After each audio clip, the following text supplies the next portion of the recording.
రణ Bali glimpse out అయింది. So ఇది ఒక పీరియాడిక్ డ్రామా లాగా అనిపిస్తుంది. ఇదేంటి ఫుల్ లెంత్ మూవీ అంటే 2.5 అవర్స్ కావచ్చు, 3 అవర్స్ కావచ్చు. కంప్లీట్గా పీరియాడిక్ దీని మీదనే డిపెండ్ అయి ఉంటుందా, లేకపోతే శాంసింగ్ రాయ్ లాగా present past back and fourth వస్తుంటుంది అనేది మనకు తెలియదు. బేసికల్గా ఇలాంటి పీరియాడిక్ డ్రామాలు అంటే నాకు బాగా ఇష్టం.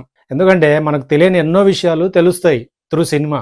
అదేంటి ఈ టీము ప్రాపర్గా R&D చేసి తీస్తే, లేదు ఏదో సినిమాలే అని మమ అనిపిస్తే అది కష్టమే. మళ్ళీ మనం ఇప్పటి వరకు ఇండిపెండెన్స్ టైం కావచ్చు, పోస్ట్ ఇండిపెండెన్స్ కు సంబంధించిన స్టోరీలకు రిలేటెడ్ గానే మూవీస్ ఎక్కువ చూసినాము. ప్రీ ఇండిపెండెన్స్ అనేది నాకు తెలిసినంత వరకు రేర్ గానే చూసినాం. ఈ వీళ్ళు ఆ పీరియడ్ ను టచ్ చేసినట్టున్నారు.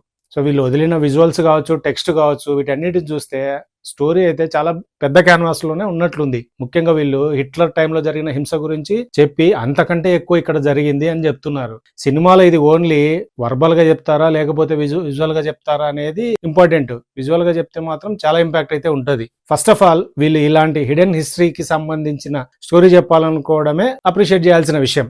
ఇది ఫిక్షనా నాన్ ఫిక్షన్ అనేది తర్వాత కథ. ఏదో ఒక అటెంప్ట్ చేస్తున్నారు, మంచిది. విజయ్ దేవరకొండ గారు బాగున్నారు, గెటప్ బాగుంది, టైటిల్ బాగుంది, దాని మీనింగ్ ఏంటో నాకు తెలియదు.